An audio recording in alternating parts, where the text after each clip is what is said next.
नमस्कार दोस्तों, आप सभी का स्वागत है एक और नए वीडियो में। और आप देख रहे हैं उद्गार क्लासेस। जैसा कि दोस्तों आप सभी का कमेंट आ रहा था कि सर हमें जीव विज्ञान यानी विज्ञान का जो एक पाठ है जीव विज्ञान, उसके पहले चैप्टर जैव प्रक्रम के ऑब्जेक्टिव कराइए। क्योंकि दोस्तों हमने इसका एक्सप्लेनेशन तो कर दिया, इस चैप्टर का एक्सप्लेनेशन तो कर दिया, यानी इसे हमने कॉन्सेप्ट वाइज अपने माइंड में सेट कर लिया है। यदि दोस्तों आपने उस वीडियो को मिस कर दिया है तो हमारे प्लेलिस्ट पे जाके देख सकते हैं, आपको मिल जाएंगे। और दोस्तों आप वह वीडियो देख के आइएगा, इसके बाद यह वीडियो देखेगा, या आप चाहे तो यह भी वीडियो देख सकते हैं। लेकिन कॉन्सेप्ट वीडियो जो होता है दोस्तों, यानी कि कॉन्सेप्ट वीडियो, वह बहुत ही महत्वपूर्ण होता है। और दोस्तों मैं हमेशा कहता हूँ कि क्वेश्चन को रटना नहीं है, यानी कि मैं जो आज आपको क्वेश्चन कराने वाला हूँ, आज कराने वाला हूँ जैव प्रक्रम का, उसको या किसी भी वीडियो में मैं ऑब्जेक्टिव क्वेश्चन कराता हूँ तो उसको आपको रटना नहीं है, माइंड में सेट करना है। क्योंकि कहा रटंती विद्या न फलंती, यानी कि दोस्तों रटा हुआ विद्या जो है कभी फल नहीं देता, यानी रटंती विद्या न फलंती। तो इसलिए हमें दोस्तों माइंड में सेट करना है, कैप्चर्ड करना है। और दोस्तों यदि आप हमारे चैनल पे नए हैं तो हमारे चैनल को सब्सक्राइब अवश्य कर लीजिएगा। क्योंकि मैं हमेशा बोलता हूँ कि बोर्ड के पॉइंट ऑफ व्यू से यदि आपको पढ़ना है, यदि आपको टॉपर बनना है, रैंकर्स बनना है, तो आपको सही समय पे सही चीज़ को पढ़ना आवश्यक है। यानी कि हम एक टारगेट लेके चलते हैं, और टारगेट को अचीव यदि हम करना चाहते हैं तो एक टारगेट लेके चलते हैं कि नहीं, हमें इतने डेज, इतने मंथ, इतने वीक्स में इतने टॉपिक्स को क्लियर करना ही करना है। या बहुत ही महत्वपूर्ण बात ही होती है दोस्तों, तो इसे आपको दोस्तों समझना है। और दोस्तों इस वीडियो में हम जैव प्रक्रम के VVI ऑब्जेक्टिव को पढ़ेंगे दोस्तों। और दोस्तों मैं हर वीडियो में कहता हूँ कि आपको किसी विषय के किसी भी टॉपिक पे दिक्कत है तो आप बेझिझक हमारे कमेंट बॉक्स में लिख सकते हैं दोस्तों। क्योंकि यह जो YouTube चैनल है आपको पढ़ाने के लिए बना है, आपको पढ़ाने के लिए बना है। यदि आपको कोई लाभ हुआ ही नहीं तो यह बेकार है। तो यानी कि दोस्तों हम चाहते हैं दोस्तों कि हमारे बच्चे पढ़े तो कैसे, टॉपर की तरह और रैंकर की तरह। तो आइए दोस्तों इस वीडियो को हम शुरू करते हैं दोस्तों। तो इस वीडियो को शुरू करने से पहले दोस्तों मैं आप सभी को कह देना चाहता हूँ कि आप ज़रूर इसका कॉन्सेप्ट वीडियो देख लीजिएगा जैव प्रक्रम का।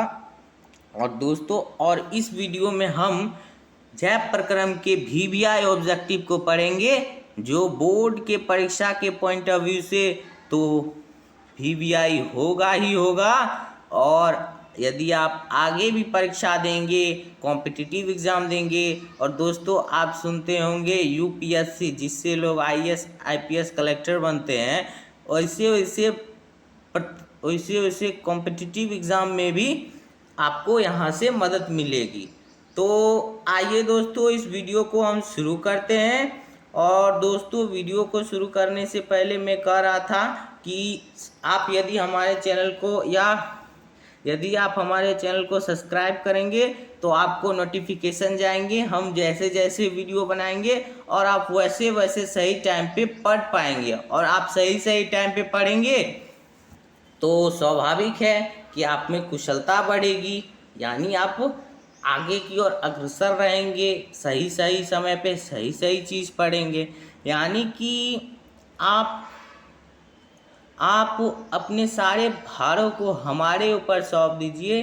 क्योंकि हमारा एक YouTube चैनल जो है वो आपको बोर्ड में बेहतरीन से बेहतरीन फैकल्टी के साथ पढ़ाने का दायित्व उठाए हुए है।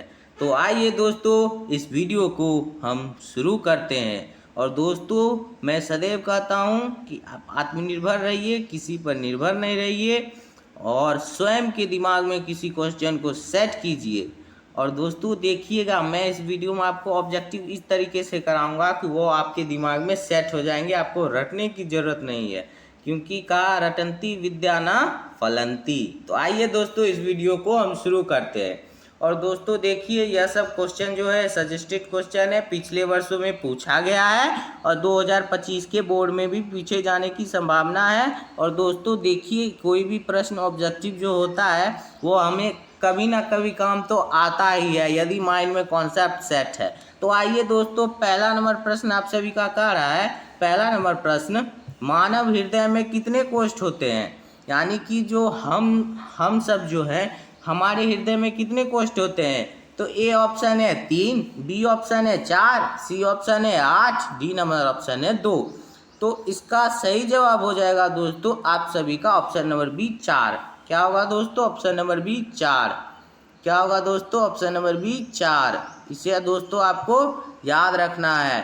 आई होप कि दोस्तों आप समझ चुके होंगे। यदि दोस्तों बोर्ड के परीक्षा में पूछ दिया जाए कि मानव हृदय में कितने कोष्ठ होते हैं, तो आपको बताना है 4। कितने दोस्तों?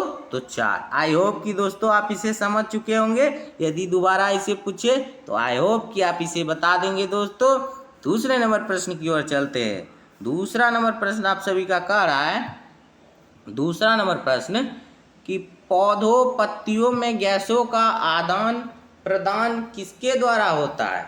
यानी कि पौधे और पत्ती जो होते हैं उनमें गैसों का आदान प्रदान किसके द्वारा होता है? तो ए ऑप्शन है शीरा, बी नंबर ऑप्शन है रंग, सी नंबर ऑप्शन है महाशिरा, डी नंबर ऑप्शन है कोई नहीं। तो इसका सही जवाब हो जाएगा दोस्तों बी नंबर ऑप्शन रंध। यानी कि दोस्तों हम जो जानते हैं कि रंध जो होते हैं, स्टोमाटा जिसे कहते हैं, पत्ती में छोटे छोटे छिद्र होते हैं, उसके माध्यम से गैसों का आदान प्रदान होता है। और दोस्तों हम सब जानते हैं कि पेड़ पौधे कार्बन डाइऑक्साइड लेते हैं और ऑक्सीजन निष्कासित करते हैं। क्या लेते हैं दोस्तों? कार्बन डाइऑक्साइड लेते हैं और ऑक्सीजन निष्कासित करते हैं। और हम दोस्तों क्या करते हैं? हम मानव करते हैं यह है कि हम CO2 लेते हैं और O2 निष्कासित करते हैं। यह सब कॉन्सेप्ट वीडियो है दोस्तों। तो आइए दोस्तों तीसरे नंबर प्रश्न की ओर आते हैं। तीसरा नंबर प्रश्न आप सभी का कह रहा है, पौधों में उत्सर्जी पदार्थ है, यानी पौधों में उत्सर्जी पदार्थ निम्न में कौन है? तो ए नंबर ऑप्शन है गोंद, बी नंबर ऑप्शन है टैनिन, सी नंबर ऑप्शन है रेजिन, डी नंबर ऑप्शन है सभी। तो दोस्तों देखिए, पौधों में उत्सर्जी जो पदार्थ है, गोंद भी है, टैनिन भी है, रेजिन भी है। तो इसका सही जवाब क्या हो जाएगा दोस्तों? ऑप्शन नंबर डी सभी। यानी कि जब आपसे पूछे कि उत्सर्जी पदार्थ कौन है, तो आपको ऑप्शन देख के सही उत्तर लगाना है। तो यहाँ ऑप्शन में दोस्तों तीनों ऑप्शन उत्सर्जी पदार्थ ही है, इसलिए सही जवाब हो जाएगा आपका ऑप्शन नंबर डी सभी। तो चौथे नंबर प्रश्न की ओर आते हैं। चौथा नंबर प्रश्न आप सभी का कह रहा है, चौथा नंबर प्रश्न कि कौन सा एंजाइम वसा पर क्रिया करता है? यानी कि वसा पे कौन सा एंजाइम क्रिया करता है? तो ए नंबर ऑप्शन है पेप्सिन। तो हम दोस्तों जानते हैं पेप्सिन प्रोटीन पर क्रिया करता है। पेप्सिन किस पे क्रिया करता है दोस्तों? तो प्रोटीन पे। बी नंबर ऑप्शन है ट्रिप्सिन। तो दोस्तों यह भी हम जानते हैं कि ट्रिप्सिन भी प्रोटीन पर ही कार्य करता है। डी नंबर ऑप्शन है एमाइलेज। तो एमाइलेज भी दोस्तों प्रोटीन पर ही का क्रिया करता है। तो इसका सही जवाब हो जाएगा दोस्तों आप सभी का लाइपेज। यानी कि वसा पे क्रिया कौन सा एंजाइम करता है? तो लाइपेज करता है। कौन सा एंजाइम करता है? तो लाइपेज करता है। इसे आपको दोस्तों याद रखना है। आई होप कि दोस्तों आप इतना समझ चुके होंगे। पांचवें नंबर प्रश्न की ओर आते हैं। पांचवा नंबर प्रश्न आप सभी का कह रहा है, पांचवा नंबर प्रश्न कि किस प्रकार के शोषण से अधिक ऊर्जा मुक्त होती है? किस प्रकार के शोषण से अधिक ऊर्जा मुक्त होती है? तो ए नंबर ऑप्शन है दोस्तों आप सभी का वायवीय, बी नंबर ऑप्शन है अवायवीय शोषण, सी नंबर ऑप्शन है ए एवं बी दोनों, डी नंबर ऑप्शन है इनमें से कोई नहीं। तो दोस्तों हम जानते हैं कि ऑक्सीजन की उपस्थिति में जो शोषण की क्रिया होती है उसमें अधिक ऊर्जा मुक्त होती है। तो शोषण की उपस्थिति में कौन सी शोषण की क्रिया होती है? ऑक्सीजन की उपस्थिति में कौन सी शोषण की क्रिया होती है दोस्तों? तो वायवीय होती है, यानी कि इसमें अधिक ऊर्जा मुक्त होती है। तो इसका सही जवाब क्या हो जाएगा दोस्तों? वायवीय। क्या हो जाएगा दोस्तों? वायवीय। और दोस्तों आप कंफ्यूज मत हो जाइएगा, सी नंबर ऑप्शन नहीं मारिएगा, यह गलत है। इसका सही जवाब हो जाएगा ए नंबर ऑप्शन, वायवीय। क्या होगा दोस्तों? वायवीय। इसे आपको याद रखना है। अगले नंबर प्रश्न की ओर आते हैं। अगला नंबर प्रश्न आप सभी का कह रहा है। अगले नंबर प्रश्न की ओर आते हैं दोस्तों। और दोस्तों देखिए, हमने इसे आंसर, इस क्वेश्चन को जो मैं आपको नोट्स दे रहा हूँ, इसे हमने आंसर की टाइप से सेट किया है ताकि कोई कन्फ्यूज़न नहीं रहे। लेकिन दोस्तों यदि आप किसी गाइड या किसी भी सहायक किताबों का उपयोग करते हैं तो पहले आप देखिए दोस्तों, उसका आंसर की दिया रहता है, तो पहले आपको आंसर की का उपयोग नहीं करना है। पहले आपको किसी भी क्वेश्चन को माइंड में सेट करना है, उसके कॉन्सेप्ट को समझना है। यदि हम बेसिक टू एडवांस किसी की चीज़ के बारे में जान गए तो हम स्वयं ही आंसर दे सकते हैं। देखिए दोस्तों, आंसर की देने का तात्पर्य है कि कन्फर्मेशन, यानी कि हम कन्फर्म हो गए, अब एक दाम मिला लेते हैं। क्योंकि दोस्तों देखिए, इंसान से भी गलती होती ही है, यानी पृथ्वी पे कोई नहीं है जो जिससे गलती नहीं होती है। इसलिए दोस्तों यदि कंफर्मेशन के लिए हम आंसर की को मिलाते हैं, लेकिन क्वेश्चन को हमें कहाँ सेट करना है? तो माइंड में सेट करना है कंफर्मेशन के साथ। तो छठा नंबर प्रश्न आप सभी का कह रहा है दोस्तों। छठा नंबर प्रश्न कि एक वयस्क मनुष्य के कितने दांत होते हैं? यानी कि एक जब व्यक्ति वयस्क हो जाते हैं, यानी कि जब जवान हो जाते हैं, तो मनुष्य के कितने दांत होते हैं? तो ए नंबर ऑप्शन है 28, बी नंबर ऑप्शन है 30, सी नंबर ऑप्शन है 32, डी नंबर ऑप्शन है 34। तो इसका सही जवाब क्या हो जाएगा दोस्तों? बी नंबर ऑप्शन, यानी कि मनुष्य के कितने दांत होते हैं? तो 32 होते हैं। और दोस्तों जब यह पूछा जाता है क्वेश्चन, एक और क्वेश्चन से क्रिएट होता है कि दांतों के ऊपर कड़े उपस्थित एक कड़े पदार्थ को क्या कहते हैं? तो जब क्वेश्चन दोस्तों पूछे कि दांतों के ऊपर उपस्थित कड़े पदार्थ, एक कड़े परत को क्या कहते हैं, यानी दांतों की बाहरी परत में एक कड़ा पदार्थ होता है, यानी कड़ा पदार्थ का एक परत होता है, तो उसे हम क्या कहते हैं दोस्तों? तो एनामेल। क्या कहते हैं दोस्तों? एनामेल। और दोस्तों यदि आपसे पूछे कि दांत कितने प्रकार के होते हैं, तो आपका सही जवाब हो जाएगा दोस्तों 4 प्रकार के होते हैं। कितने प्रकार के होते हैं दोस्तों? तो 4 प्रकार के होते हैं दोस्तों।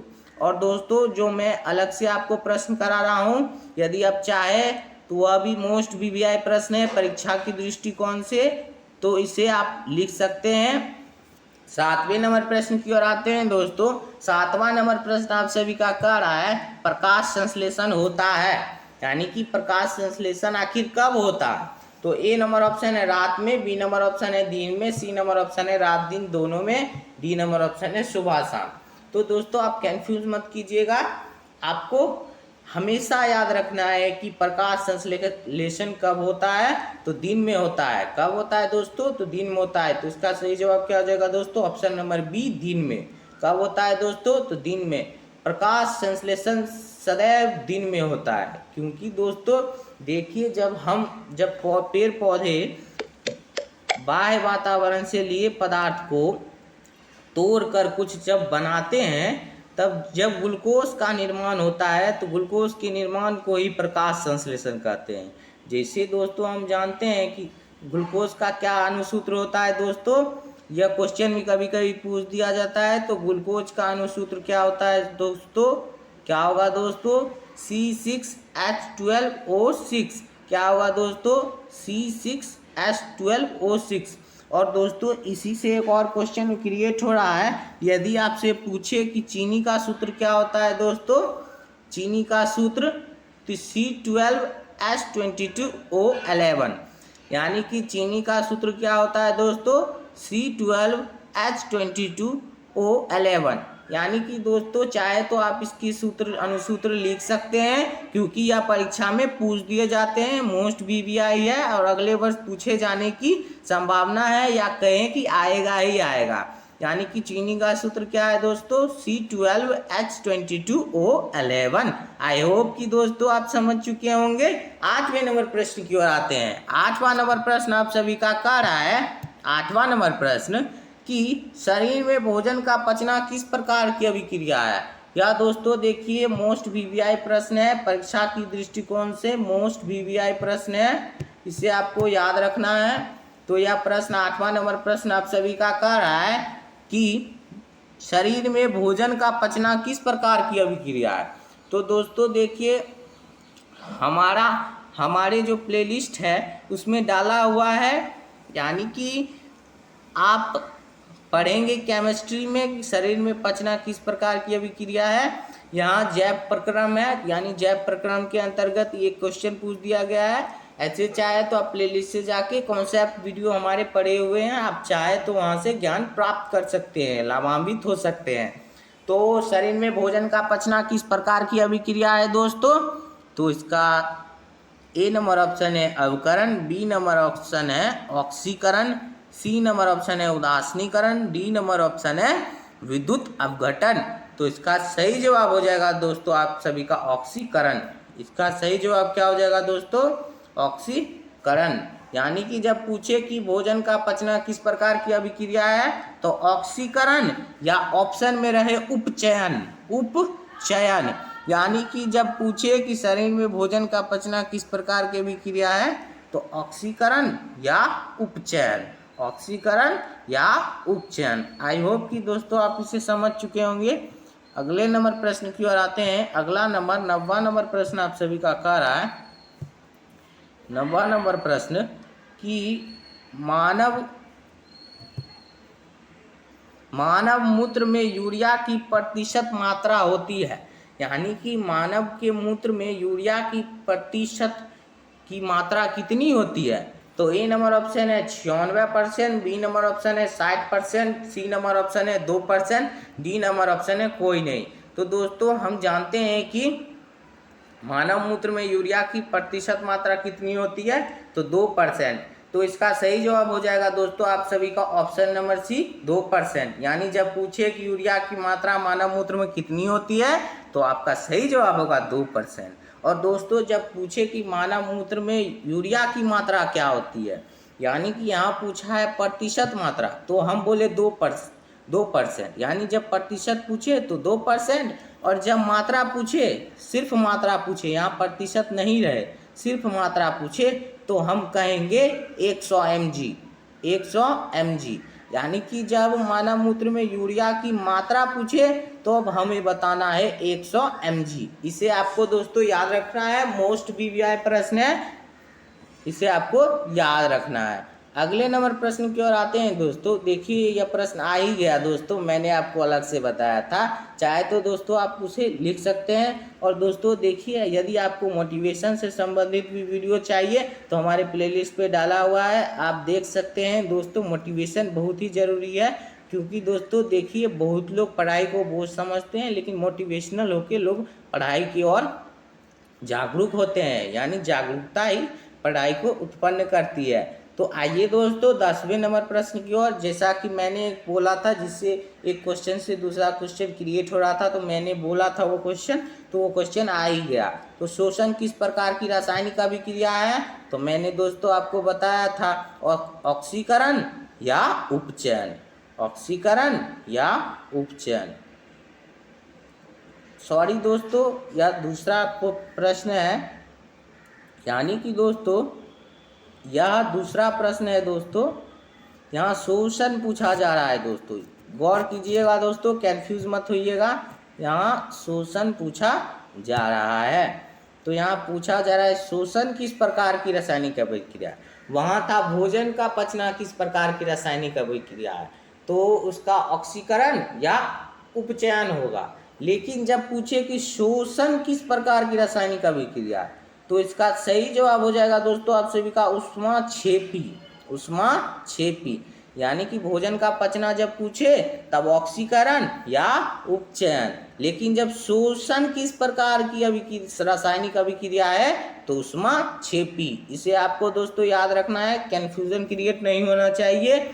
कन्फर्मेशन होना चाहिए। 11 नंबर प्रश्न आपका रहा है, आप सभी का कह रहा है दोस्तों। 11वां नंबर प्रश्न, किस पौधे में रंध्र अनुपस्थित हो रहते हैं? तो यह दोस्तों मोस्ट वीवीआई प्रश्न है, इसे आपको याद करना है दोस्तों। मोस्ट याद करने का तात्पर्य मेरा दोस्तों कि माइंड में सेट करना है।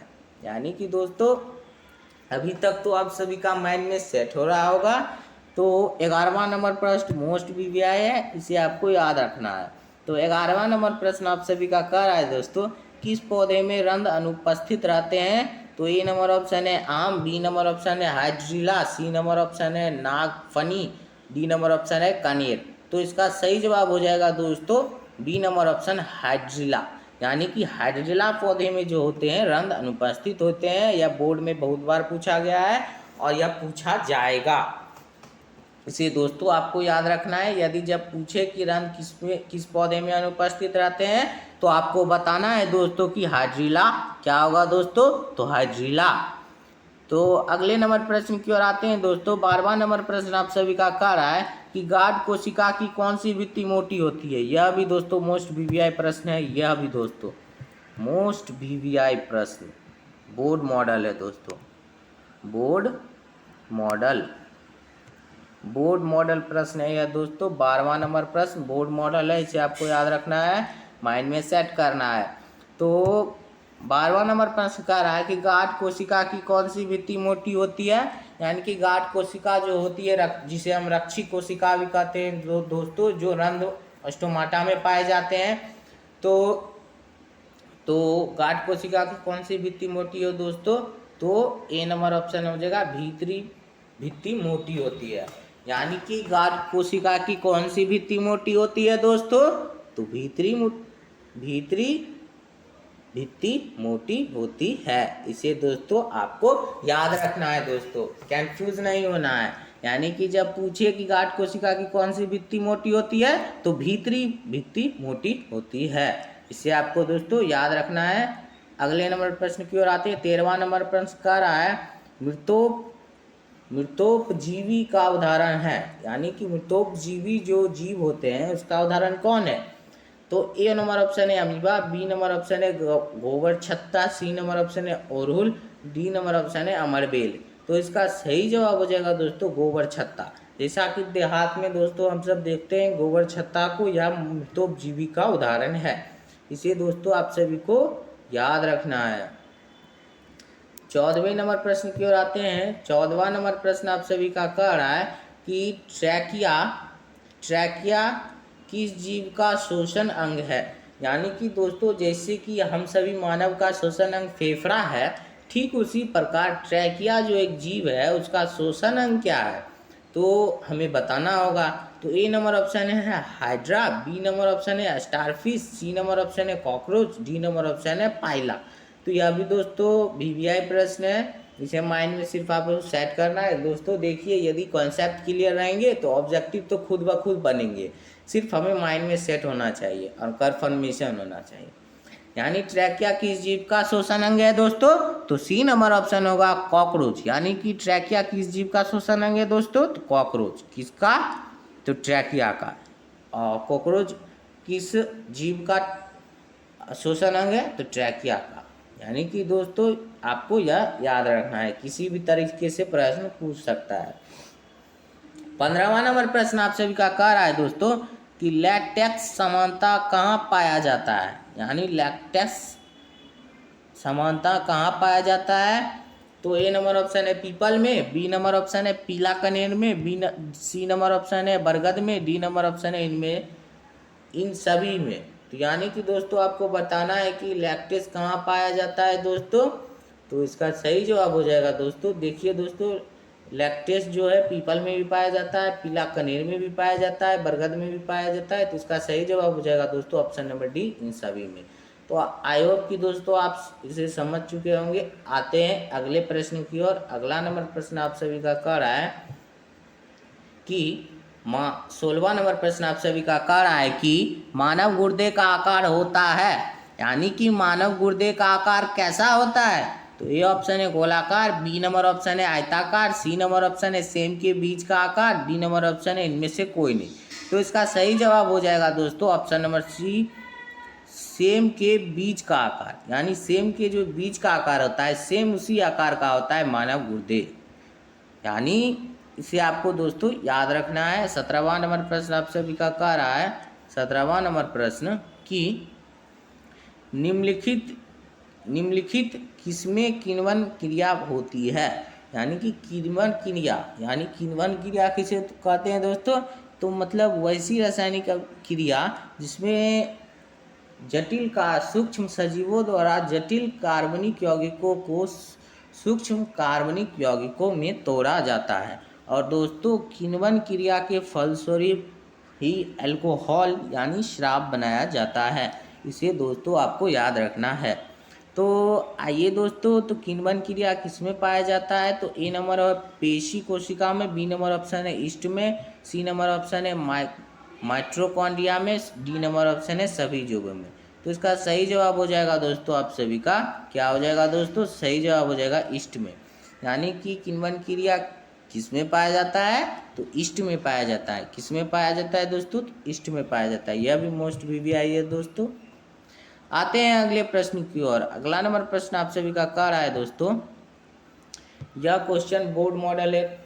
यह क्वेश्चन 18वां नंबर प्रश्न बोर्ड मॉडल प्रश्न है दोस्तों, बोर्ड मॉडल प्रश्न है। इसे आपको याद रखना है। कह रहा है कि गृहिणी भाग है। यानी कि दोस्तों कि गृहिणी भाग किस अंग का है, यानी कि आपको बताना है कि गृहिणी भाग किसका है।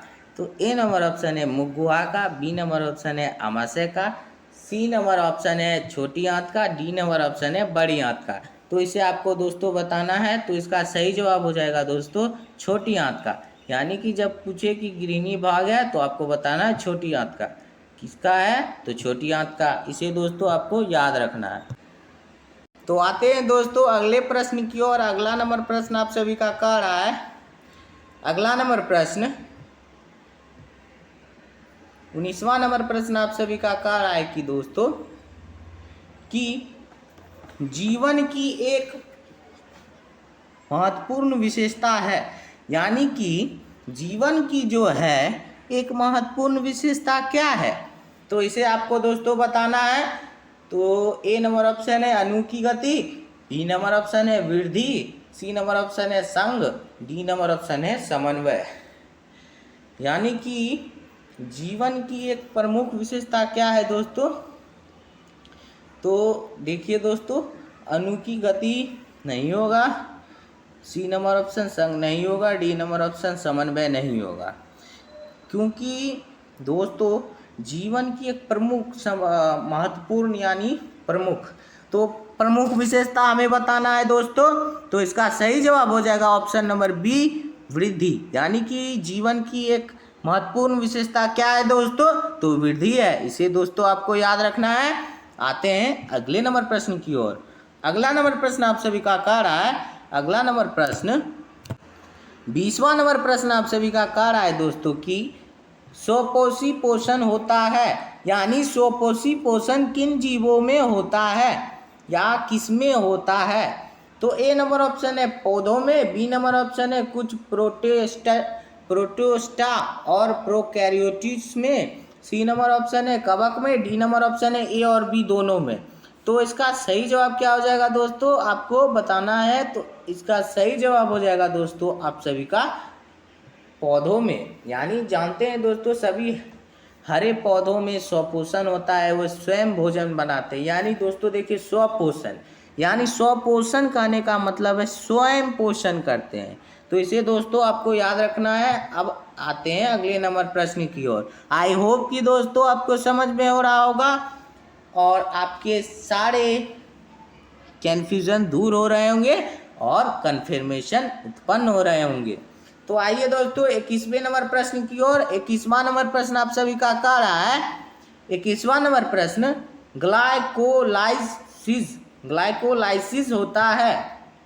यानी ग्लाइकोलाइसिस होता है तो किन में होता है, तो ए नंबर ऑप्शन है माइटोकॉन्ड्रिया में, बी नंबर ऑप्शन है कोशिका द्रव में, सी नंबर ऑप्शन है गोल्जी कॉम्प्लेक्स में, डी नंबर ऑप्शन है क्लोरोप्लास्ट में। तो इसका सही जवाब क्या हो जाएगा दोस्तों, कोशिका द्रव में। यानी कि ग्लाइकोलाइसिस होता है किस में होता है? कोशिका द्रव में होता है। इसे दोस्तों आपको याद रखना है। यह दोस्तों बोर्ड मॉडल प्रश्न है, बोर्ड मॉडल प्रश्न है, या पूछा अवश्य जाएगा।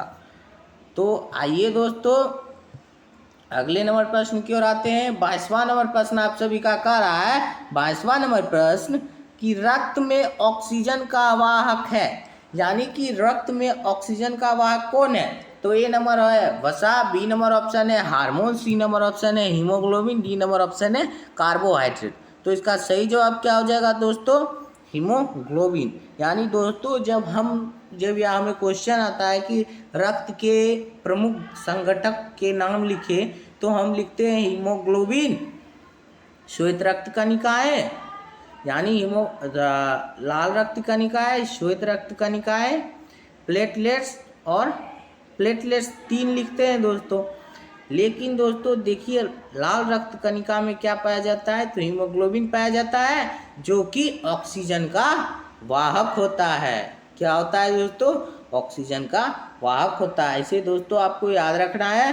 23वें नंबर प्रश्न की ओर आते हैं दोस्तों। 23वां नंबर प्रश्न आप सभी का कह रहा है, यह दोस्तों देखिए दोस्तों यह मोस्ट वीवीआई प्रश्न है। 23वां नंबर प्रश्न, इनमें से किसे रासायनिक दूध कहा जाता है? यानी कि रासायनिक दूध किसे कहा जाता है हमारे शरीर में? ए नंबर ऑप्शन है पाचक रस, बी नंबर ऑप्शन है उद्दीपक, सी नंबर ऑप्शन है आवेग, डी नंबर ऑप्शन है हार्मोन। तो दोस्तों हम जानते हैं कि रासायनिक दूध हमारे शरीर में किसे कहा जाता है? तो डी नंबर ऑप्शन हार्मोन। यानी कि यदि आपको बोर्ड परीक्षा में पूछ दिया जाए कि रासायनिक दूध किसे कहा जाता है, तो आपको बताना है दोस्तों किसे कहा जाता है? तो हार्मोन को कहा जाता है। किसे कहा जाता है? तो हार्मोन को। तो आइए दोस्तों अगले नंबर प्रश्न की ओर आते हैं।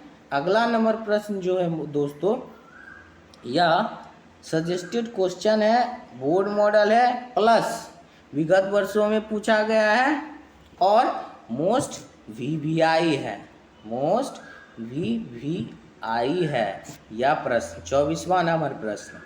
तो 24वां नंबर प्रश्न कह रहा है कि परिशेषिका हिस्सा है, यानी कि परिशेषिका जो है वह हिस्सा किस अंग का है, किस तंत्र का है? तो ए नंबर ऑप्शन है आरनाल का, बी नंबर ऑप्शन है तंत्रिका तंत्र का, सी नंबर ऑप्शन है संवहन तंत्र का, डी नंबर ऑप्शन है जनन तंत्र का। यानी कि यह किस तंत्र का हिस्सा है परिशेषिका? तो इसका सही जवाब हो जाएगा दोस्तों आप सभी का ए नंबर ऑप्शन आहार नाल का। यानी कि परिशेषिका किसका हिस्सा है? तो आहार नाल का। इसे दोस्तों आपको याद रखना है, यह मोस्ट वीवीआई है। इसे याद रहने दोस्तों, मैं कहता हूँ याद रहना है, याद रखना है। तो इसका मतलब हुआ दोस्तों कि माइंड में सेट करना है, यानी कि कॉन्सेप्ट को समझना है। तो आइए दोस्तों 25वां नंबर प्रश्न आप सभी का कह रहा है। 25वां नंबर प्रश्न, पौधों में प्रकाश संश्लेषण का स्थान है। पौधों में प्रकाश संश्लेषण का स्थान क्या है? तो ए नंबर ऑप्शन है माइटोकॉन्ड्रिया, बी नंबर ऑप्शन है क्लोरोप्लास्ट, सी नंबर ऑप्शन है ल्यूकोप्लास्ट, डी नंबर ऑप्शन है इनमें से कोई नहीं। तो इसका सही जवाब क्या हो जाएगा दोस्तों आप सभी का? B number option chloroplast. यानी कि पौधों में जो प्रकाश संश्लेषण का स्थान क्या है? तो क्लोरोप्लास्ट। क्या होगा दोस्तों? क्लोरोप्लास्ट। और दोस्तों एक क्वेश्चन मैं देता हूं, आप कमेंट बॉक्स में उसका जवाब अवश्य दीजिएगा कि लाल रक्त कणिका को हम किस नाम से जानते हैं, या उसका रासायनिक नाम क्या है? लाल रक्त कणिका, आरबीसी का रासायनिक नाम क्या है दोस्तों? आरबीसी का रासायनिक नाम क्या है दोस्तों? ऐसे आप कमेंट में लिखिएगा, लेकिन मैं आपको यहाँ बता देता हूँ, आप अवश्य कमेंट में लिखिएगा। और दोस्तों आप अपनी राय भी लिखिएगा दोस्तों। यदि आपको किसी विषय के, मैं सभी विषय की बात करता हूँ, किसी विषय के किसी भी टॉपिक पे दिक्कत है तो आप बेझिझक लिखिए कि सर हमें इस विषय के इस टॉपिक पे दिक्कत है, हम आपके लिए वह वीडियो प्रोवाइड कराएंगे। क्योंकि दोस्तों कोई भी कार्य सिद्धांत से बढ़कर नहीं होता, इसलिए आपकी कमेंट की हमें प्रतीक्षा रहेगी। तो दोस्तों मैं बता देता हूं, आरबीसी का रासायनिक नाम है एरिथ्रोसाइट। क्या है दोस्तों? एरिथ्रोसाइट। इसे दोस्तों आपको याद रखना है। आते हैं 26वें नंबर प्रश्न की ओर। 26वां नंबर प्रश्न आप सभी का कह रहा है, यह दोस्तों देखिए बहुत वर्ष पूछा गया है, और यह पूछे जाने की इसकी संभावना भी अत्यधिक है। और दोस्तों आपको और हमारे यूट्यूब पे जो आपको वीडियो मिलेगा उद्गार क्लासेस, उसमें जो आपको वीडियो मिलेगा वो अपने आप में एक इवेंट है। यानी कि आप एक वीडियो देखिएगा तो लगेगा नहीं इसमें कुछ नया है, फिर एक वीडियो देखिएगा फिर लगेगा नहीं इसमें कुछ नया है। यानी कि दोस्तों आप सभी के सहयोग का ही यह नतीजा है। इसलिए यदि आपको समझ में माइंड में सेट हो रहा होगा दोस्तों, यदि वीडियो अच्छा लग रहा होगा तो आप सहभागिता अवश्य निभाइए और हमारे चैनल को सब्सक्राइब कीजिए दोस्तों, क्योंकि आपका सहयोग ही हमारे लिए सर्वोपरि है। तो आइए दोस्तों 26वां नंबर प्रश्न का रहा है दोस्तों, यह मैं बोला था विगत वर्षों में पूछा गया है, मोस्ट वीवीआई है। 26वां नंबर प्रश्न कि इनमें से कौन हेट्रोक्राइन ग्रंथि है, यानी कि निम्न में से कौन हेट्रोक्राइन ग्रंथि है। तो ए नंबर ऑप्शन है पिट्यूटरी ग्रंथि, बी नंबर ऑप्शन है यकृत, सी नंबर ऑप्शन है वृषण, डी नंबर ऑप्शन है थायराइड ग्रंथि। तो इसका सही जवाब हो जाएगा दोस्तों आप सभी का, क्या हो जाएगा दोस्तों, इसका सही जवाब हो जाएगा दोस्तों आप सभी का, इसका सही जवाब हो जाएगा दोस्तों सी नंबर वृषण। यानी कि दोस्तों जब हेट्रोक्राइन ग्रंथि पूछे तब वृषण मारिएगा, और जब कॉपर्स ल्यूटम ग्रंथि पूछे, कॉपर्स ल्यूटम,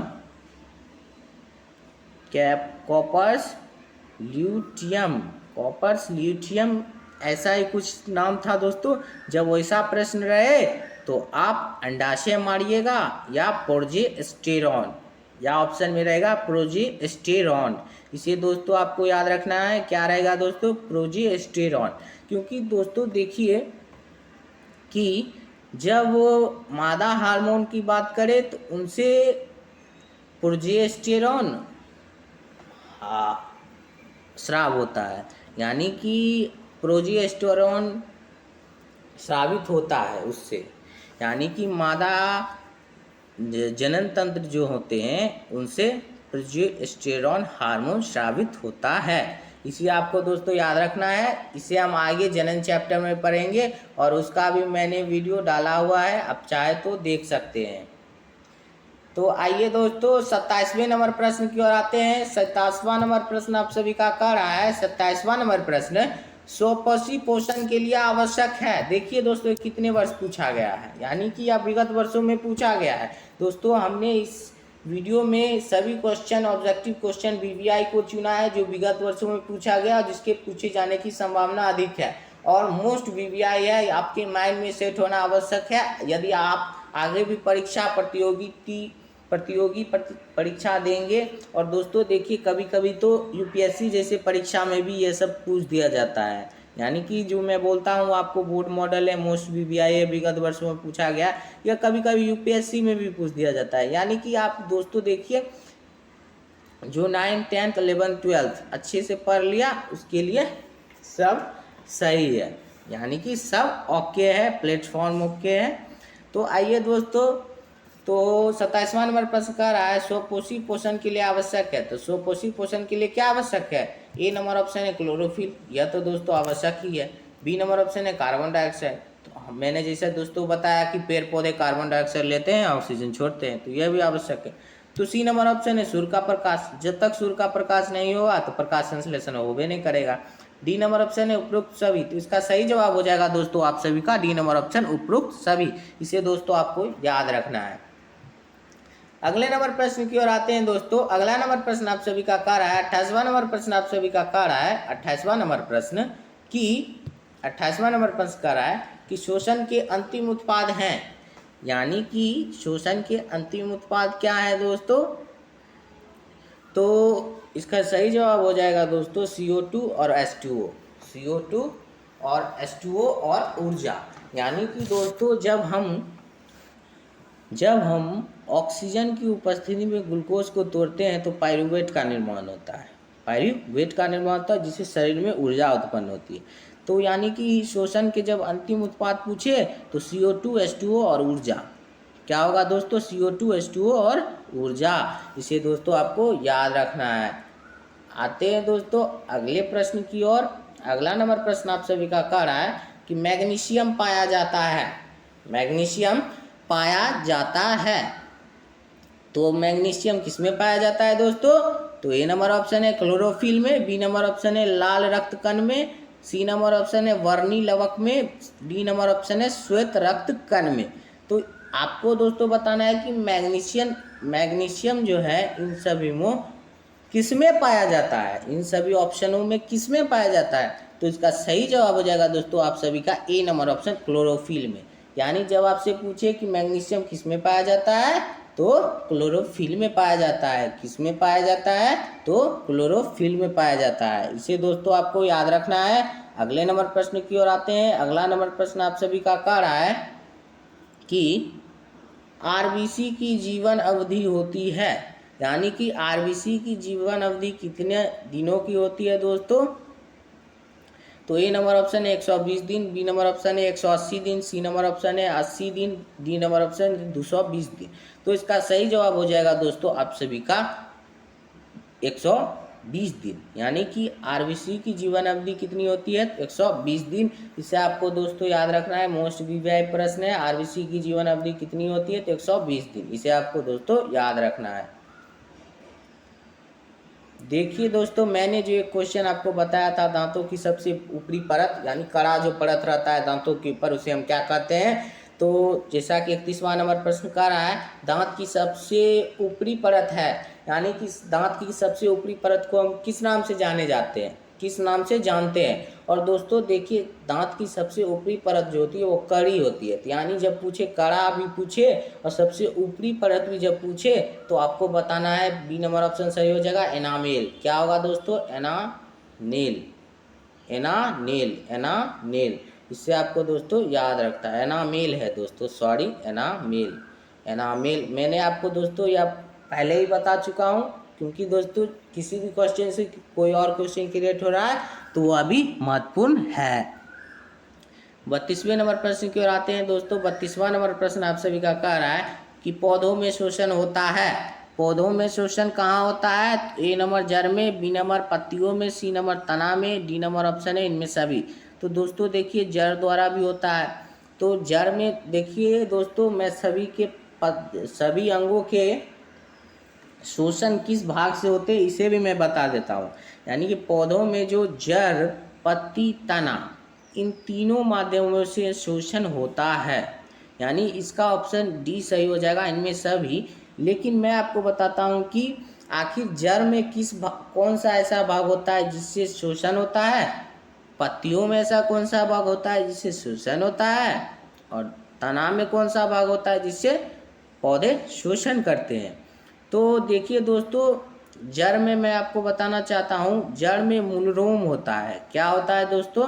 तो जड़ में मूलरोम होता है, जिसकी वजह से पौधे शोषण कर पाते हैं जड़ के माध्यम से भी।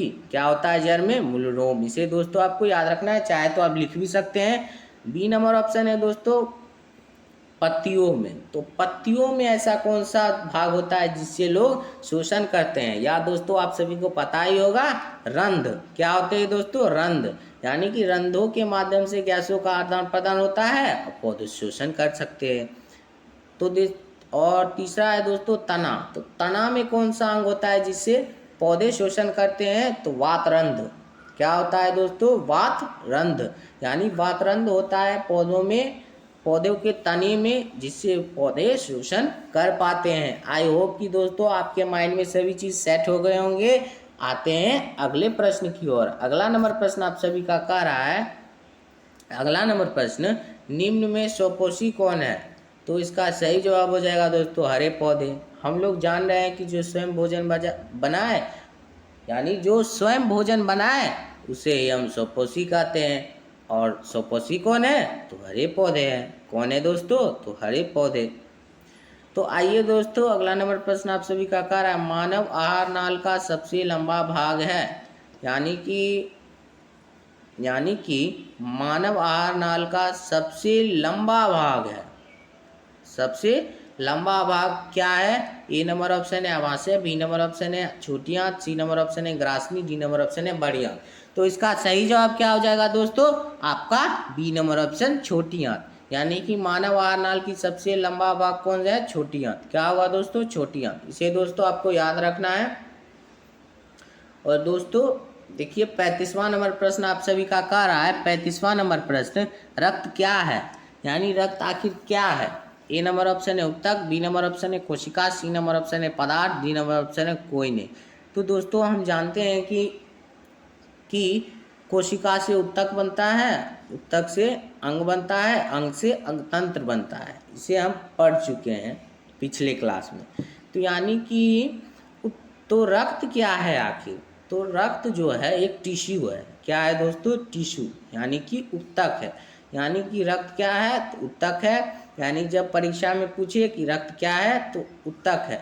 और रक्त किस प्रकार का उत्तक है, जब यह आपसे पूछ दिया जाए तो आप बताइए कि रक्त संयोजी उत्तक है। कौन सा उत्तक है दोस्तों, संयोजी उत्तक है।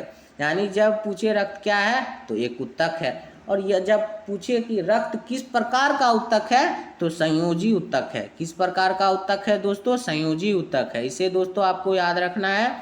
आते हैं अगले नंबर प्रश्न की ओर। अगला नंबर प्रश्न कह रहा है किस जीव में हीमोग्लोबिन नहीं होता, यानी कि किस जीव में हीमोग्लोबिन नहीं होता, रेड ब्लड सेल नहीं होते हैं। तो ए नंबर ऑप्शन है पक्षी, बी नंबर ऑप्शन है मक्खी, सी नंबर ऑप्शन है मनुष्य, डी नंबर ऑप्शन है कोई नहीं। तो इसका सही जवाब जो है दोस्तों आप सभी का हो जाएगा ऑप्शन नंबर बी, यानी मक्खी में हीमोग्लोबिन नहीं होता है। मैंने यह क्वेश्चन एक बार दोस्तों यूपीएससी में देखा था। किस परीक्षा में, यूपीएससी में देखा था। पूछा गया था कि जिनमें हीमोग्लोबिन नहीं होता है। तो आपका सही जवाब क्या हो जाएगा दोस्तों, मक्खी। इसलिए मैं दोस्तों कहता हूँ माइंड में सेट कीजिए, यानी माइंड में सेट करेंगे हरदम काम आएगा। अगले नंबर प्रश्न की ओर आते हैं दोस्तों। 37वां नंबर प्रश्न आप सभी का कह रहा है हीमोग्लोबिन की कमी से कौन सा रोग होता है। हीमोग्लोबिन की कमी से कौन सा रोग होता है। तो दोस्तों देखिए हीमोग्लोबिन, हीमोजोर ग्लोबिन यानी प्रोटीन और आयरन, यानी प्रोटीन और आयरन, इसका शाब्दिक अर्थ हुआ, यानी प्रोटीन और आयरन के शब्द को लेकर हीमोग्लोबिन बना है। तो हीमोग्लोबिन की कमी से कौन सा रोग होता है दोस्तों, तो इसका सही जवाब हो जाएगा एनीमिया। कौन सा रोग होता है, एनीमिया होता है। यानी हीमोग्लोबिन की कमी से जब पूछे कि कौन सा रोग होता है दोस्तों, तो एनीमिया बताना है। जब पूछे कि आयोडीन की कमी से कौन सा रोग होता है दोस्तों, तो आपको क्या बताना है दोस्तों, आयोडीन की कमी से कौन सा रोग होता है, तो घेंघा रोग होता है दोस्तों। कौन सा रोग होता है, तो घेंघा रोग होता है। और जब क्वेश्चन, इससे भी एक क्वेश्चन क्रिएट हो रहा है दोस्तों कि घेंघा किस प्रजाति का जीव है, यानी कि घेंघा जो है जिससे, यानी कि आयोडीन की कमी से हमें घेंघा रोग होता है। कौन सा रोग होता है, घेंघा रोग होता है। लेकिन घेंघा किस प्रजाति का जीव है, तो मोलस्का होगा दोस्तों। क्या होगा दोस्तों, मोलस्का। यानी कि जब पूछे कि घेंघा किस प्रजाति का जीव है, तो मोलस्का होगा। इसे दोस्तों आपको याद रखना है, चाहे तो आप इसे लिख सकते हैं, नहीं तो आई होप कि ये आपके माइंड में ही सेट हो गए होंगे। तो आइए दोस्तों अगले नंबर प्रश्न की ओर आते हैं। अगला नंबर प्रश्न आप सभी का कह रहा है कि मनुष्य के शरीर की सबसे बड़ी ग्रंथि है। तो सबसे बड़ी ग्रंथि कौन है, मनुष्य के शरीर की सबसे बड़ी ग्रंथि कौन सी है दोस्तों, तो सही जवाब हो जाएगा ऑप्शन नंबर डी। आपका ऑप्शन नंबर डी सही हो जवाब हो जाएगा दोस्तों, यकृत। यानी जब पूछे कि मनुष्य के शरीर की सबसे बड़ी ग्रंथि कौन है, तो यकृत। कौन सी ग्रंथि, तो यकृत। इसे दोस्तों आपको याद रखना है। आई होप कि इतना आप समझ चुके होंगे। अगले नंबर प्रश्न की ओर आते हैं। अगला नंबर प्रश्न आप सभी का कह रहा है, अगला नंबर प्रश्न आप सभी का कह रहा है दोस्तों, अगला नंबर प्रश्न कि मनुष्य के आहार नाल में अवशेषी अंग है। तो मनुष्य के आहार नाल में अवशेषी अंग कौन है, तो ए नंबर ऑप्शन है कोलन, बी नंबर ऑप्शन है अपेंडिक्स, सी नंबर ऑप्शन है सीकम, डी नंबर ऑप्शन है रेक्टम। तो इसका सही जवाब क्या हो जाएगा दोस्तों, ऑप्शन नंबर बी अपेंडिक्स। यानी कि दोस्तों हमारे शरीर में एक अपेंडिक्स की थैली होती है जो कि अवशेषी अंग है, यानी कि उसका हमारे शरीर में कोई कार्य नहीं है। और दोस्तों हमारे यहाँ तो जब किसी भी व्यक्ति को अपेंडिक्स हो ही जाता है, अक्सर प्रायः हो ही जाता है, लेकिन विदेशों में जब कोई बच्चा उत्पन्न होता है तो जन्म उपरांत, यानी जैसे ही जन्मा, उसके अपेंडिक्स का ऑपरेशन करके अपेंडिक्स की थैली निकाल ली जाती है। यानी कि उसे फिर अपेंडिक्स नहीं होगा। लेकिन हमारे देश में ऐसा प्रोवाइड अभी नहीं है दोस्तों। आते हैं अगले प्रश्न की ओर। आई होप कि दोस्तों आप समझ चुके होंगे कि आहार नाल में अवशेषी अंग कौन है। तो आपका सही जवाब हो जाएगा दोस्तों अपेंडिक्स। क्या होगा दोस्तों? अपेंडिक्स। आते हैं अगले नंबर प्रश्न की ओर दोस्तों। अगला नंबर प्रश्न आप सभी का कह रहा है कि ऑक्सीजन का वाहक है। मैंने पहले ही दोस्तों बता चुका हूँ ऑक्सीजन का वाहक कौन है? आरबीसी। क्या होगा दोस्तों? आरबीसी। आते हैं अगले नंबर प्रश्न की ओर। कौन सी बीमारी श्वसन तंत्र से संबंधित है? तो दोस्तों श्वसन तंत्र से संबंधित बीमारी का नाम बताना है। तो इसका सही जवाब हो जाएगा दोस्तों आप सभी का ए नंबर ऑप्शन है डायरिया, बी नंबर ऑप्शन है निमोनिया, सी नंबर ऑप्शन है मलेरिया, डी नंबर ऑप्शन है मधुमेह। तो इसका सही जवाब क्या हो जाएगा दोस्तों? तो इसका सही जवाब हो जाएगा बी नंबर ऑप्शन निमोनिया। यानी दोस्तों आप देखते होंगे अक्सर या बीमारी ही चला हुआ है, कोई बच्चा उत्पन्न होता है तो उसे निमोनिया हो जाता है, जिससे उसे आईसीयू में भर्ती कर लिया जाता है। यानी कि निमोनिया जो है श्वसन तंत्र से संबंधित है, जिससे दम फूलने लगता है। आई होप कि दोस्तों आप इसे समझ चुके होंगे। यानी जब पूछे कि कौन सी बीमारी श्वसन तंत्र से संबंधित है तो क्या होगा दोस्तों? निमोनिया। क्या होगा? निमोनिया। आई होप कि दोस्तों आप इसे समझ चुके होंगे।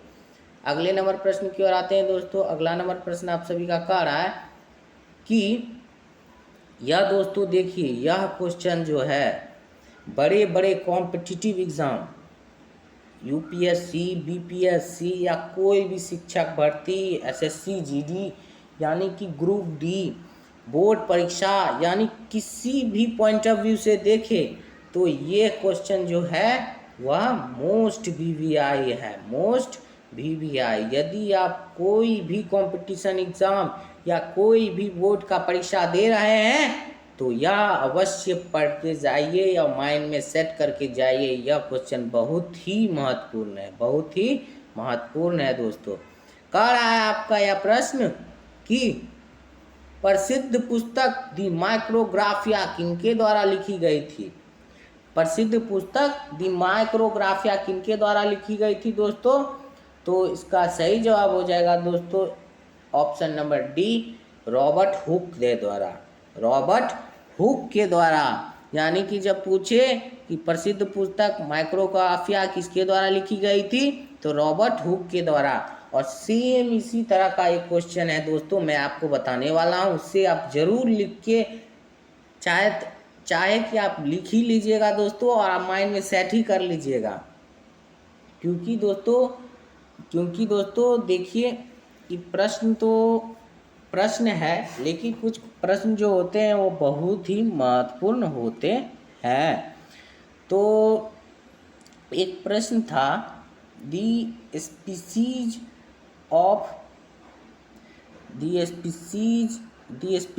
था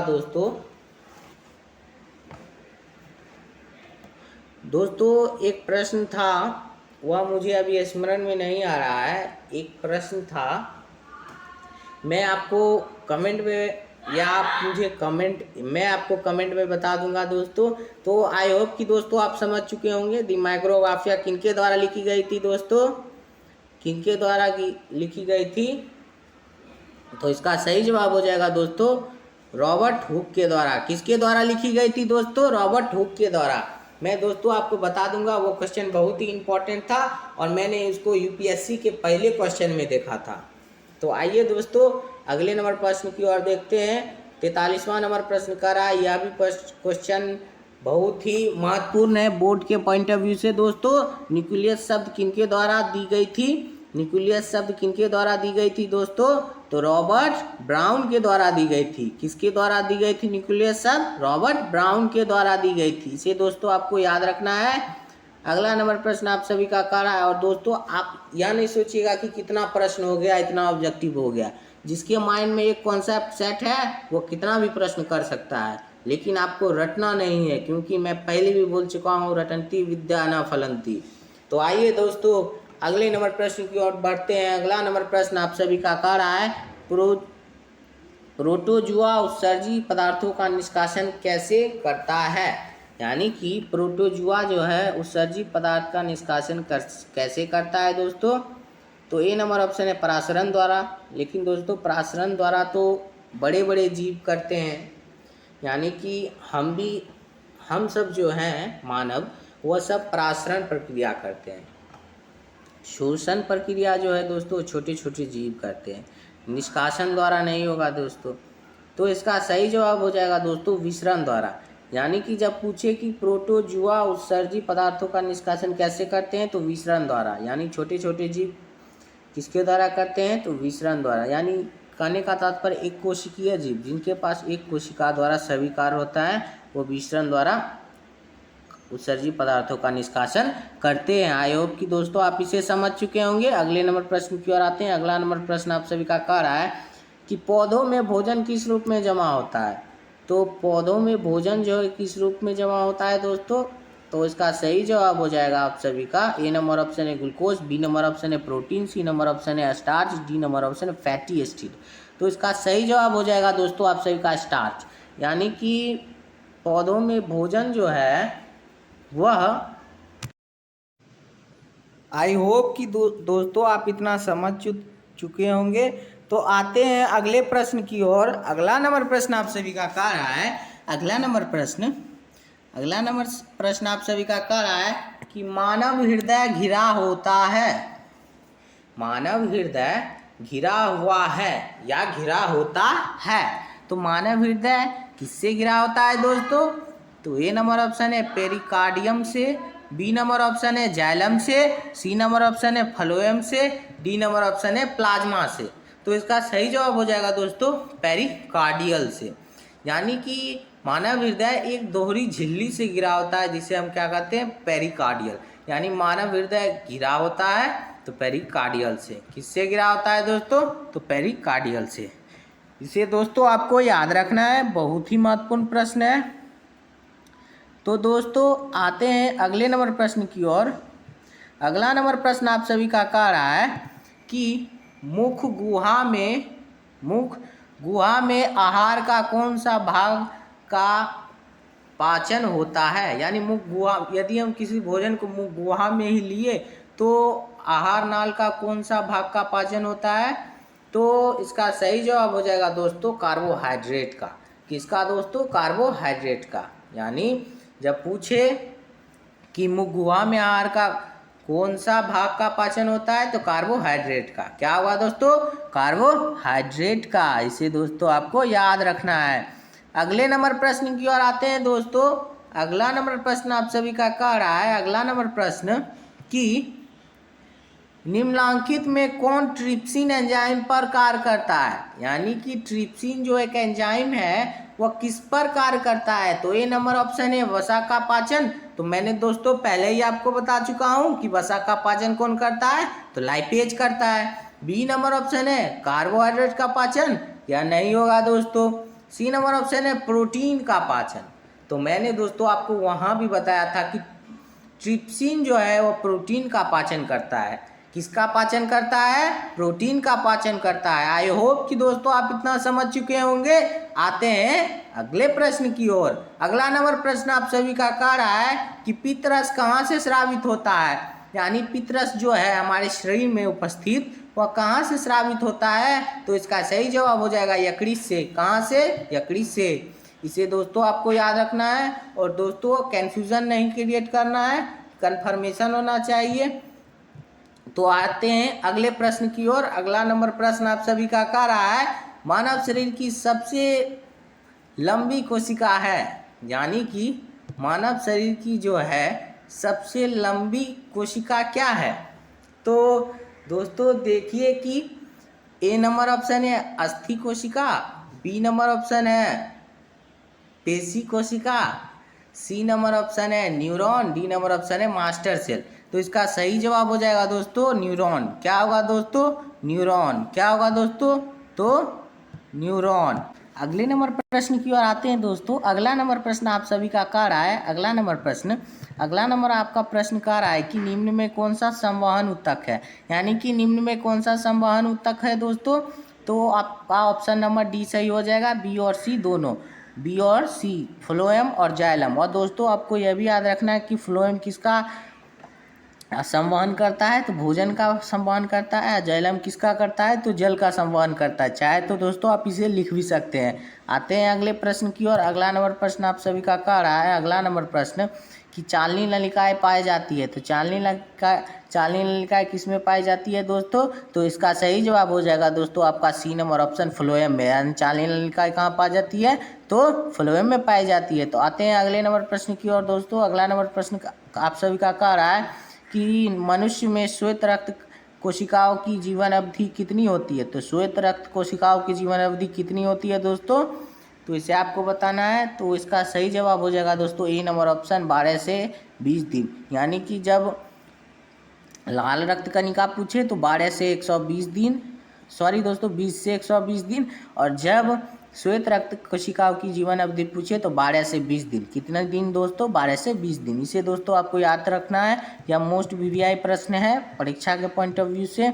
आते हैं अगले नंबर प्रश्न की ओर दोस्तों। अगला नंबर प्रश्न आप सभी का कह रहा है कि पौधों और पशुओं की कोशिकाओं का वैज्ञानिक अध्ययन क्या कहलाता है।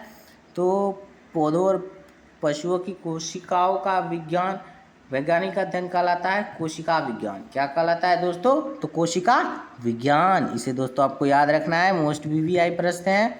आते हैं अगले प्रश्न की ओर। अगला नंबर प्रश्न आप सभी का कह रहा है, अगला नंबर प्रश्न, अमीबा अपना भोजन किसके द्वारा पकड़ता है। तो यह तो हम जानते ही दोस्तों, कुटपाथ के द्वारा। किसके द्वारा पकड़ता है? कुटपाथ के द्वारा। आई होप कि दोस्तों आप इतना समझ चुके होंगे। आते हैं अगले नंबर प्रश्न की ओर। अगला नंबर प्रश्न आप सभी का कह रहा है, अगला नंबर प्रश्न आप सभी का कह रहा है दोस्तों कि पादप में जाइलम उत्तरदायी है। जाइलम किसके लिए उत्तरदायी है दोस्तों? तो जल का वहन करने के लिए जाइलम उत्तरदायी है। आई होप कि दोस्तों मैंने ये दोस्तों आपको पहले ही बता चुका हूँ। जो मैं दोस्तों अलग से बताता हूँ उसे चाहे तो आप लिख भी सकते हैं। आते हैं अगले नंबर क्वेश्चन की ओर। अगला नंबर क्वेश्चन आप सभी का कह रहा है कि स्लाइड को सर्वप्रथम कंपाउंड माइक्रोस्कोप से देखा जाता है। यानी दोस्तों यह मोस्ट वीवीआई प्रश्न है, इसको आप याद करना है। बोर्ड 2025 में पूछा जाएगा यह प्रश्न। स्लाइड को सर्वप्रथम कंपाउंड माइक्रोस्कोप से देखा जाता है। तो ए नंबर ऑप्शन है 5x पर, बी नंबर ऑप्शन है 10x पर, सी नंबर ऑप्शन है 25x पर, डी नंबर ऑप्शन है 45x पर। तो इसका सही जवाब हो जाएगा दोस्तों आपका 10x पर। यानी कंपाउंड माइक्रोस्कोप से सर्वप्रथम स्लाइड को कितने एक्स पे देखा जाता है? तो 10x पे। कितने एक्स पे? 10x पे। इसे दोस्तों आपको याद रखना है। अगला नंबर प्रश्न कह रहा है आप सभी का दोस्तों, अगला नंबर प्रश्न आप सभी का कह रहा है कि निम्न में से किसे कोशिका का ऊर्जा मुद्रा के रूप में जाना जाता है। तो दोस्तों हम जानते हैं कि एटीपी को ऊर्जा मुद्रा यानी पावर हाउस जो कहते हैं, ऊर्जा मुद्रा के नाम से हम किसे जानते हैं दोस्तों? तो एटीपी को जानते हैं। कितने जानते हैं दोस्तों? एटीपी को। किसे जानते हैं दोस्तों? एटीपी को। यदि आपसे पूछे कि कोशिका का ऊर्जा मुद्रा के रूप में हम किसे जानते हैं दोस्तों, तो एटीपी को आपको बताना है। अगला नंबर प्रश्न आप सभी का कह रहा है, अगला नंबर प्रश्न कि जड़ का अधोगामी वृद्धि है। तो जड़ की वृद्धि कहाँ होती है दोस्तों? तो गुरुत्वानुवर्तन यानी धरती की ओर, यानी धरती की ओर होता है गुरुत्वानुवर्तन। वीवीआई प्रश्न है। जड़ का अधोमुखी वृद्धि है गुरुत्वानुवर्तन। इसे दोस्तों आपको याद रखना है। अगले नंबर प्रश्न की ओर आते हैं दोस्तों। अगला नंबर प्रश्न आप सभी का कह रहा है, अगला नंबर प्रश्न आप सभी का कह रहा है दोस्तों कि यह क्वेश्चन देखिए दोस्तों, मोस्ट वीवीआई है। यह कॉम्पिटिटिव एग्जाम में मैंने बहुत बार देखा, यह 2025 में आएगा ही आएगा, मैं गारंटी देता हूँ। यह क्वेश्चन बोर्ड मॉडल विगत वर्षों में पूछा गया, प्लस यह बहुत ही इम्पॉर्टेंट प्रश्न है दोस्तों। इसको आपको याद रखना है कि पौधों में श्वसन क्रिया के अंतर्गत एटीपी के टूटने से कितने सॉरी दोस्तों, तो इसका दोस्तों हम पढ़ रहे थे, पौधों में श्वसन क्रिया के अंतर्गत एटीपी के टूटने से कितनी ऊर्जा मुक्त होती है। तो इसका सही जो जवाब हो जाएगा दोस्तों 30.5 किलो जूल बाय मूल, यानी कि 30.5 किलो जूल बाय मूल। इसे दोस्तों आपको याद रखना है, यानी जब पूछे तो आपको बताना है 30.5। आई होप कि दोस्तों आप इसे समझ चुके होंगे। आई होप कि दोस्तों आप इसे समझ चुके होंगे। आते हैं अगले प्रश्न की ओर। अगला नंबर प्रश्न आप सभी का कह रहा है, मनुष्य के सांस लेने और छोड़ने की क्रिया को क्या कहते हैं दोस्तों? तो सांस लेने और छोड़ने की क्रिया को क्या कहते हैं दोस्तों? तो श्वसन कहते हैं। क्या कहते हैं दोस्तों? श्वसन कहते हैं। यानी सांस लेना और छोड़ने की क्रिया को क्या कहते हैं दोस्तों? तो श्वसन कहते हैं। आते हैं अगले नंबर प्रश्न की ओर। अगला नंबर प्रश्न आप सभी का कह रहा है कि मानव में डायलिसिस थैली है, या मानव में डायलिसिस थैली क्या है दोस्तों? तो नेफ्रॉन है। यानी कि दोस्तों जब वृक्क क्षतिग्रस्त हो जाता है तो हमारे शरीर में अवांछनीय पदार्थों यानी अशुद्ध पदार्थों की मात्रा बढ़ जाती है, जिसे हम डायलिसिस थैली द्वारा निकालते हैं। किस थैली द्वारा निकालते हैं? डायलिसिस थैली द्वारा। तो इसका सही जवाब क्या होगा दोस्तों? नेफ्रॉन। यानी जब डायलिसिस थैली पूछे तो नेफ्रॉन क्या होगा दोस्तों? नेफ्रॉन। आई होप कि दोस्तों आप इस वीडियो में जय प्रक्रम के सभी ऑब्जेक्टिव को अच्छे से पढ़े और माइंड में सेट हो गए दोस्तों। यदि दोस्तों आपको वीडियो अच्छा लगा तो हमारे चैनल को सब्सक्राइब अवश्य कर दीजिएगा और शेयर अवश्य कर दीजिएगा, क्योंकि शेयर और सब्सक्राइब करने से बहुजन हिताय बहुजन सुखाय की सार्थकता सिद्ध होगी। यानी कि वही कार्य जीवन में करना चाहिए जिससे बहुत लोगों का विकास हो, समावेशी विकास हो, क्योंकि दोस्तों कहा sustainable development is the best development. मैं हर वीडियो में कहता हूँ सस्टेनेबल डेवलपमेंट करना है, सतत विकास करना है, यही भावना होनी चाहिए दोस्तों। आई होप कि आप इस वीडियो में आप जो ऑब्जेक्टिव पढ़े आपके माइंड में फुल्ली कॉपीड हो गए होंगे, यानी कि आपके माइंड में सेट हो गए होंगे और आपके कन्फ्यूज़न जो थे वो कन्फर्मेशन में बदल चुके होंगे। तो दोस्तों आप इसी तरह के वीडियो हमारे चैनल से पढ़ते रहिए और टॉपर और रैंकर्स बनिए। धन्यवाद दोस्तों।